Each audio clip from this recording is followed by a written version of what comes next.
क्या आपके स्कूल में भी बच्चे नहीं आ रहे? क्या आपके बच्चे भी डमी स्कूलों में जा रहे हैं? क्या आपके टीचर्स और बच्चों के बीच में कनेक्ट नहीं बन पा रहा? क्या आपका भी रिजल्ट अच्छा नहीं आ रहा? कारण बता देता हूँ। 350 स्कूलों को विजिट करने के बाद मैं कंक्लूजन बता देता हूँ। मुझे पता है कुछ लोगों को अच्छा नहीं लगेगा, इसलिए मैं चाहूँगा कि कमेंट में ज़रूर लिखें।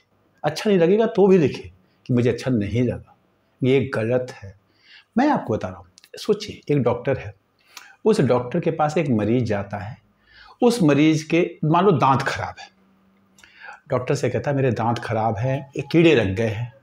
अब डॉक्टर कहता है तू किसी काम का नहीं है, तू नहीं कर सकता, तूने इतने चॉकलेट क्यों खाए, तूने ब्रश क्यों नहीं किया ठीक से, तुमने ये नहीं किया, तुमने वो नहीं किया, तुम तो अब सारे दांत टूट ही जाएंगे, अब तो तुम किसी काम के नहीं हो, तुमने दांत क्यों इलाज करवाना है तुम्हें, ठीक है बूढ़े दिखोगे कोई बात नहीं। इस तरह के कोई स्टेटमेंट अगर उसको आते हैं, बोल के नहीं, उसके माइंड सेट से भी क्या आता है, उसके बॉडी लैंग्वेज से ऐसा आ जाता है।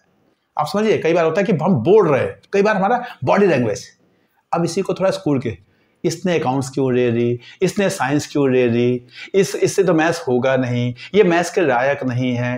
ये हमारी बॉडी लैंग्वेज, मान लो हम बोल भी नहीं रहे लेकिन हमारी बॉडी लैंग्वेज, इसके 4 नंबर केमिस्ट्री में आ रहे हैं, ये केमिस्ट्री, ये साइंस के लायक नहीं है, ये हिस्ट्री कैसे पढ़ेगा, इसको लिखना ही नहीं आता, कोरोना के बाद बच्चे लिखना पढ़ना भूल गए हैं, राइटिंग स्किल नहीं है। अगर ये हमारी बॉडी लैंग्वेज भी है, मैं नहीं कह रहा कि हम गलत है, हो सकता है बच्चे वैसे ही हैं, लेकिन अगर हमारी ये बॉडी लैंग्वेज है, हम एक डॉक्टर हैं, सामने मरीज है, आप बताइए वो मरीज जिंदा रहेगा कि मर जाएगा? सोचिए, ये तो मैंने दांत की बीमारी बताई, अगर यही बीमारी कुछ किडनी की बीमारी हो, कुछ हार्ट की बीमारी हो, कुछ उसने कहते हैं ना ड्रिंकिंग किया हो, स्मोकिंग किया हो, उसके बाद आपके पास आया हो, सीरियस पेशेंट है और आपका यही सिचुएशन है, तो आज जो बच्चा आपके पास आ रहा है ना, आपको डॉक्टर बनना पड़ेगा और वो बच्चा पेशेंट है, ये ध्यान रखना, वो बच्चा पेशेंट है। अब उस पेशेंट में इतनी सारी प्रॉब्लम है, आपका बॉडी लैंग्वेज क्या होना चाहिए? नहीं, कोई बात नहीं, मैं यहाँ हूँ, मैं तुम्हारे इलाज करूँगा, 4 दिन जी सकते हो, मैं तुम्हें 4 साल जिलाऊंगा, 40 साल जिलाऊंगा। ऐसा कुछ बॉडी लैंग्वेज आपकी होनी चाहिए। मुझे पता है जो आपकी बॉडी लैंग्वेज है उसमें आपकी गलती नहीं है, आपके पास काम इतना है, इतना पेपर वर्क है, इतना सीबीएसई वर्क है, इतना घर का काम है, ऐसी सैलरी है, कुछ भी रीजनिंग उसकी कुछ भी हो सकती है, आपकी गलती नहीं है। बिकॉज मैं 20 साल टीचर रहा हूँ, इसलिए मैं टीचर के दर्द को समझता हूँ। उसकी जो जो काम है और जो सिचुएशन है उसको हैंडल करना आसान नहीं है। कोरोना के बाद अगर आप टीचर है तो आप आम इंसान नहीं है, आप महान हैं। लेकिन क्या उस महानता को हम हैंडल कर पा रहे हैं? मैं आपको बता रहा हूं, ऐसा ही हो रहा है। बच्चों को लगता है ये डॉक्टर मेरा इलाज नहीं कर सकता, मुझे किसी और डॉक्टर के पास जाना पड़ेगा, और वो ट्यूशन चला जाता है, वो कोचिंग चला जाता है। जिस दिन आपने उसको यह एहसास दिला दिया कि तेरे केमिस्ट्री में 4 हैं, कोई बात नहीं, मैं अगली बार इसको 5 कराऊंगा, फिर 6 कराऊंगा, फिर डॉक्टर की तरह उसके आपकी बॉडी लैंग्वेज, आपकी कम्युनिकेशन, आपका कॉन्फिडेंस, आपका बच्चे के प्रति स्नेह एक डॉक्टर की तरह होना चाहिए। जो कौन से उसके 10th में कितने % मार्क्स थे, अब उसने साइंस ले ली, अब वो एक बीमार होकर आपके पास आ गया, अब आप उसे कैसे पढ़ाएंगे? अगर आपने ये स्ट्रेटजी बना ली, आपकी समस्या, बच्चे डमी स्कूल में जाते हैं, बच्चे स्कूल आते नहीं, बच्चे आपके सुनते नहीं, खत्म हो जाएगी। मैं 8 स्कूलों पे पायलट कर रहा हूं और मैं आपको ये जो बता रहा हूं वो रिजल्ट के बेसिस पे बता रहा हूं, केवल ऐसा नहीं कि मैं कुछ भी बता दे रहा हूं।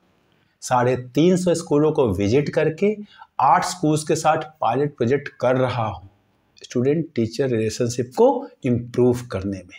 प्लीज जान लीजिए, कभी भी किसी बच्चे को आपका माइंडसेट नहीं होना चाहिए कि ये नहीं कर सकता, ये नहीं कर रहा।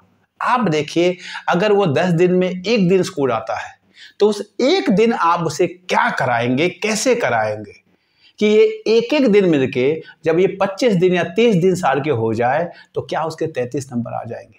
टारगेट अपना कुछ ऐसा बनाइए।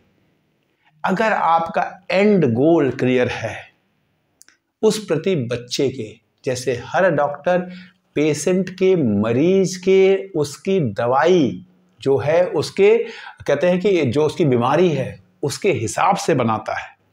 उसी तरह आपको हर बच्चे की एक दवा बनानी पड़ेगी। अगर आप क्लास पढ़ाएंगे तो बच्चा कहीं और जाएगा। अगर आप बच्चा पढ़ाएंगे समझेंगे तो बच्चा आपके पास रहेगा। ये मैं एक्सपेरिमेंट्स करके बता रहा हूँ आपको, 8 स्कूलों के साथ वर्किंग करके बता रहा हूँ और रिजल्ट दिखा के कि देखो इस समय जनवरी और फरवरी में आपके बच्चे स्कूल में बैठे हुए। क्यों? क्योंकि आपने वो रिलेशनशिप बना लिया। वो रिलेशनशिप बहुत इंपॉर्टेंट है। अगर वो रिलेशनशिप नहीं बना तो बच्चा स्कूल नहीं आएगा। वो नहीं आया, वो सोसाइटी में जो मैसेज देगा, अगर आज 10th का बच्चा है वो शायद फिर डमी स्कूल चला जाएगा, किसी और स्कूल चला जाएगा, क्योंकि वो हमारे सिस्टम को मानता ही नहीं, वो एफिशिएंट है जो हमारी हेल्प कर सकता है।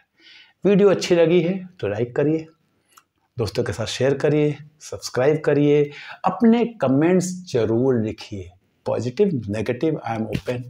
मुझे पता है कि आप नेगेटिव लिखेंगे तो मैं इम्प्रूव करूँगा, पॉजिटिव लिखेंगे तो मुझे कॉन्फिडेंस आएगा। दोनों ही केस में मेरी आप हेल्प करेंगे, तो कमेंट जरूर लिखिए।